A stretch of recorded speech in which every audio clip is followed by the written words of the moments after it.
Hello everyone, welcome back. Today we will discuss about types of sentences. That is simple sentence, compound sentence and complex sentence. In this video, we will also discuss about coordinating clause, that is independent clause, as well as dependent clause, that is also known as subordinate clause. और इसके साथ साथ ही इस video में हम what is the difference between phrase and clause we will also discuss, उसके बारे में भी डिस्कस करेंगे कि phrase और clause में क्या अंतर है. So let's begin. Simple sentence, compound sentence, complex sentence and another one that is compound complex sentences. तो इस तरह से आप कह सकते हैं there are four sentences. ये four kinds of sentences हैं. Simple sentence means simple sentence has only one finite verb. Main point of importance is here simple sentence के पास सिर्फ one finite verb होती है और simple sentence is an independent clause और simple sentence अपने आप में एक independent clause होता है. We will analyze the structure of simple sentence and you will understand it clearly. इसके बाद हम एनालाइज भी करेंगे सिंपल सेंटेंस का भी, कंपाउंड सेंटेंस का भी और कॉम्प्लेक्स सेंटेंस का भी, जिससे ये चीज़ें बिल्कुल क्लियर हो जाएंगी. इंडिपेंडेंट क्लॉज को ही हम बोलते हैं कोऑर्डिनेटिंग क्लॉज. इट मीन्स ये क्लॉज दूसरे क्लॉज पर डिपेंड नहीं करता है. It stands alone and it gives a clear meaning. इसका मीनिंग क्लियर होता है, इसीलिए इंडिपेंडेंट क्लॉज है. Compound sentence means two or more independent clauses और coordinating clauses means दोनों क्लॉज एक दूसरे पर, दो या दो से अधिक जितने भी क्लॉजेस हैं लेकिन एक दूसरे पर अपने मीनिंग के लिए डिपेंड नहीं करते हैं. Complex sentence means one independent तो हो गई एंड वन और मोर डिपेंडेंट क्लॉजेस. तो एक तो मेन क्लॉज हो गया और एक या एक से ज़्यादा dependent clauses means subordinating clauses. Dependent clauses or subordinated clauses means this clause depends on main clause for its meaning. इस क्लॉज का मीनिंग क्लियर नहीं होता है. इस क्लॉज का मीनिंग जब तक मेन क्लॉज नहीं होगा उसके अलावा क्लियर नहीं होगा. इसका मतलब ये मेन क्लॉज के ऊपर डिपेंड करता है. That's why it is called dependent clauses. Compound complex sentences, two independent and at least one dependent clause. Two independent होंगे तभी कंपाउंड होगा एंड एटलीस्ट वन डिपेंडेंट और एक डिपेंडेंट क्लॉज होता है. इसीलिए this sentence is known as compound complex sentences.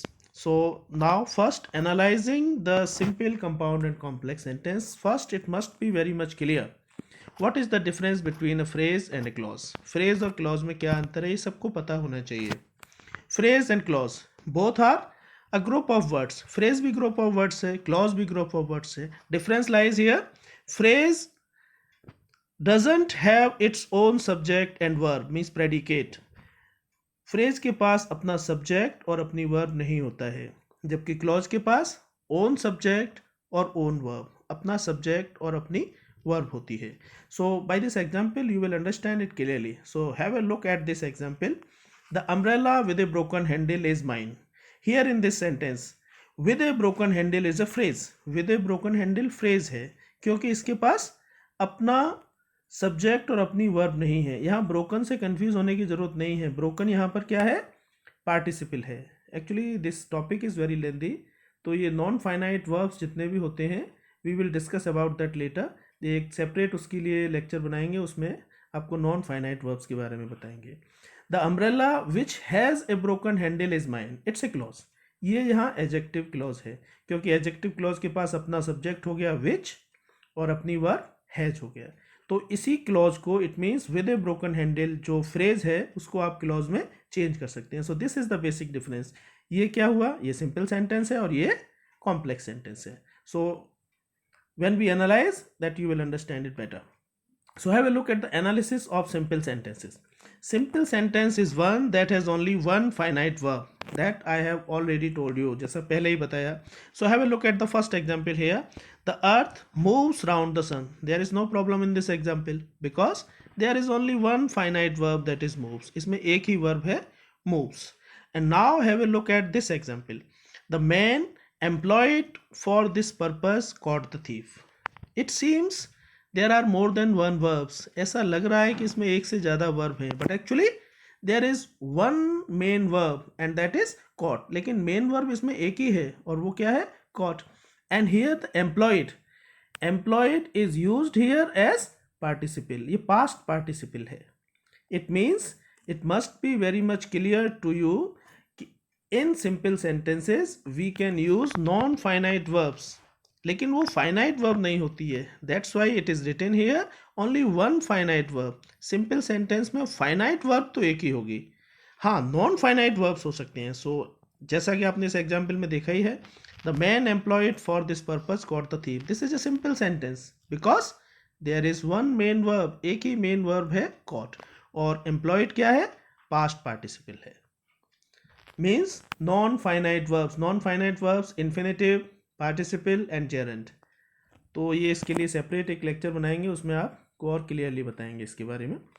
It is easy to find faults, here the main verb is and to find is infinitive, to find infinitive है।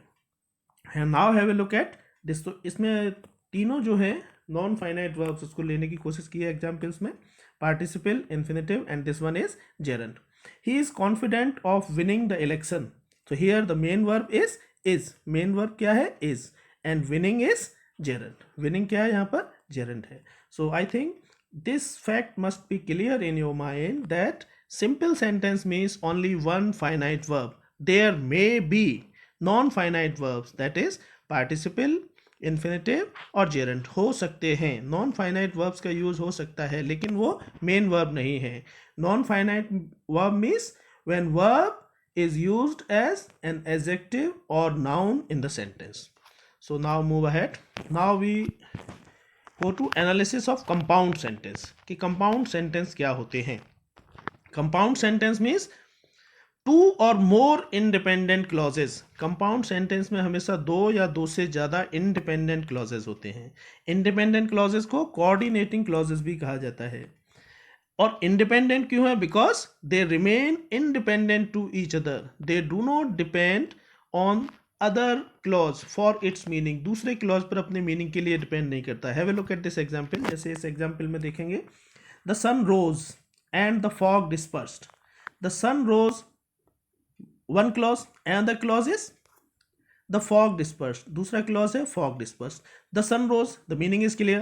The fog dispersed, the meaning is clear. तो दोनों ही meaning clear हैं and they are combined by a conjunction that is and, और एक conjunction के द्वारा जुड़े हुए हैं and they are called coordinating conjunctions. और जो कंजक्शन इसमें यूज किया जाता है इंडिपेंडेंट क्लॉजेस को जोड़ने के लिए, जो कंजक्शन यूज किया जाता है that is coordinating conjunction. You can keep in your mind some coordinating conjunctions and they are and, both and, but, still, either or, neither nor, or, therefore, actually etcetera, they are coordinating conjunctions. ये coordinating conjunctions है। It means two or more than two independent clauses को जोड़ने के लिए use किए जाते हैं। सो coordinating conjunctions use होता है कोऑर्डिनेटिंग क्लॉजेस को जोड़ने में। कोऑर्डिनेटिंग क्लॉज को ही इंडिपेंडेंट क्लॉज भी कहते हैं। Now have a look at this example, this is very much interesting. Either you or your son must sign this application. So prima facie if you look at this sentence, जैसे आप इस sentence को देखेंगे ऐसा लगता है एक ही verb है इसमें, मस्ट साइन, कि यही वर्ब हमने यूज किया है, साइन जो है वही मस्ट साइन वर्ब यूज किया है, but it is not so. There are two clauses, इसमें टू क्लॉजेज हैं and this one is a compound sentence, और ये कंपाउंड सेंटेंस है because conjunction is use here either or, क्योंकि conjunction यहाँ पर यूज हुआ है either you or your son must sign this application. ये सिंपल सेंटेंस नहीं है, this one is a compound sentence because there are two clauses. And look here, जैसे A and B, it means you must sign this application, your must sign this application. So instead of repeating, पूरे इसको repeat करने के बजाय कि you must sign this application and your son also must sign this application, instead of saying this we can combine it। जब हमें दो चीज़ों में से एक को चुनना है, या तो ये या वो, either you or your son must sign this application. There are two clauses in this sentence and this one is a compound sentence. Now have a look at this one. He as well as you is tired of all this work.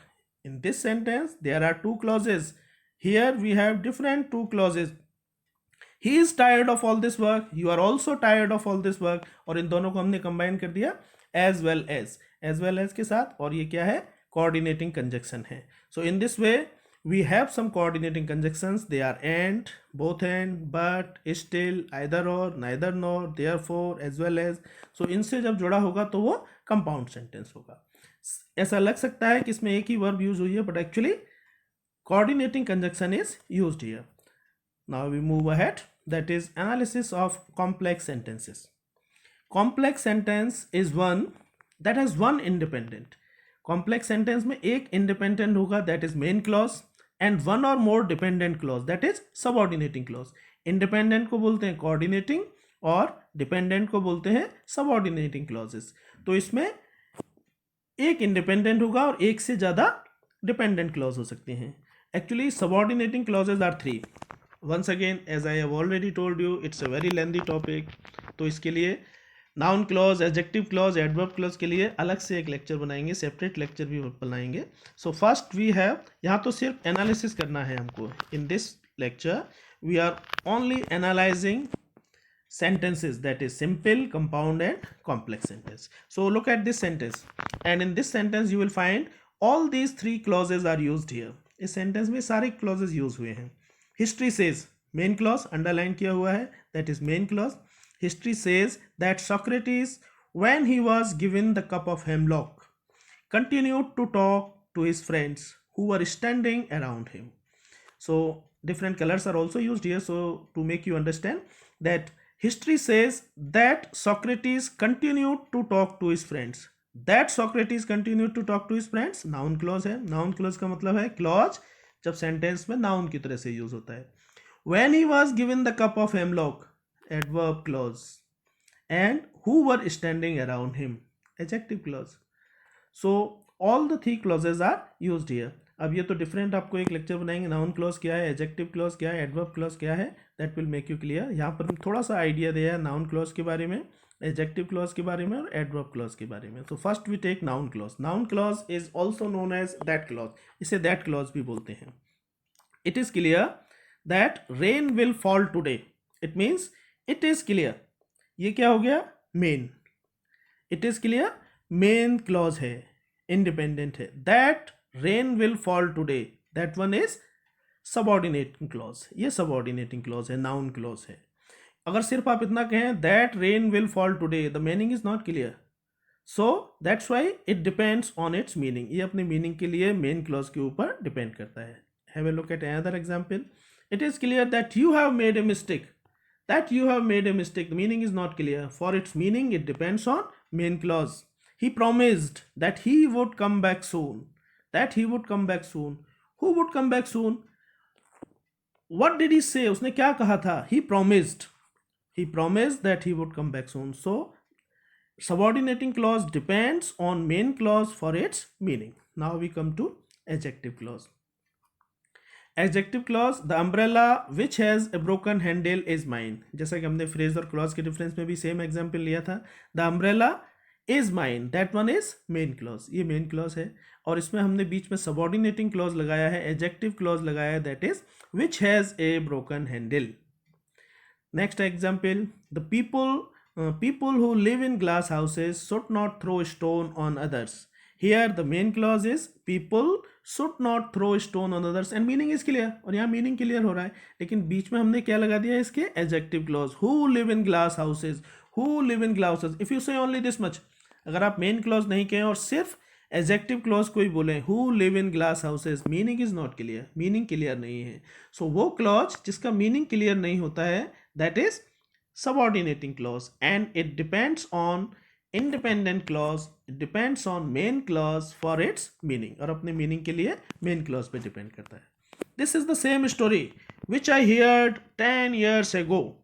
Which I heard 10 years ago, adjective clause, and this is the same story, main clause. Adverb clause itself, there are 8 kinds of adverb clauses.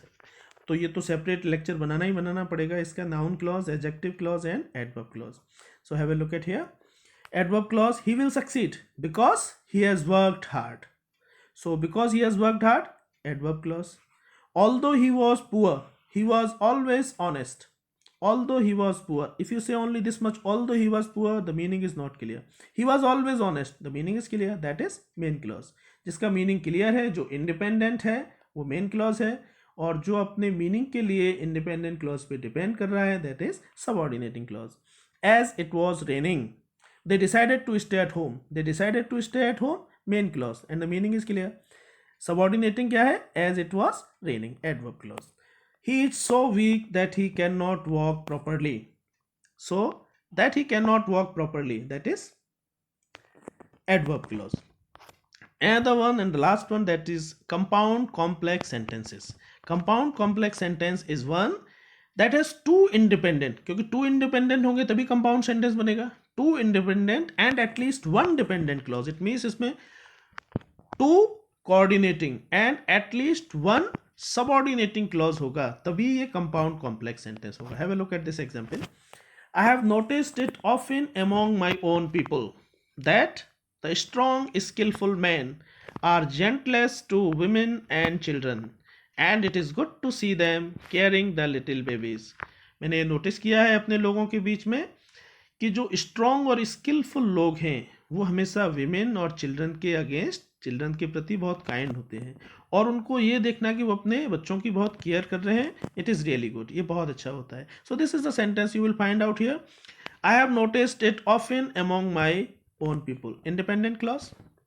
Another independent clause is and it is good to see them caring the little babies, और इसमें हमने एक clause लगा दिया है that the strong skillful man are the gentlest to women and children. एक subordinating और dependent clause है. तो ये सेंटेंस क्या कहलाएगा? कंपाउंड कॉम्प्लेक्स सेंटेंस, क्योंकि कंपाउंड भी है और इसके साथ साथ कॉम्प्लेक्स भी है. Have a look at another example. Yesterday I met a poor woman who told me that her husband had been arrested for a debt and she wanted my help in this case. So as in the previous example, in this as well you will find out there are two independent clauses, and these independent clauses are yesterday I met a poor woman, meaning is clear. Another one is she wanted my help in this case, इसका भी meaning clear है. So दो independent clauses हो गए, and here two dependent clauses are also used. Who told me that her husband had been arrested for a debt. Who told me adjective हो गया, that her husband had been arrested for a debt noun clause. So in this way I think it is clear. Compound complex sentence means at least two independent and one or more dependent clauses are used. So इस तरह के sentences को बोलते हैं compound complex sentences. I hope you must have got some idea about simple sentence, compound sentence and complex sentences. I will make separate videos on compound sentences as well as on complex sentences. I hope you like this video. If you like this video, share and subscribe. Happy learning.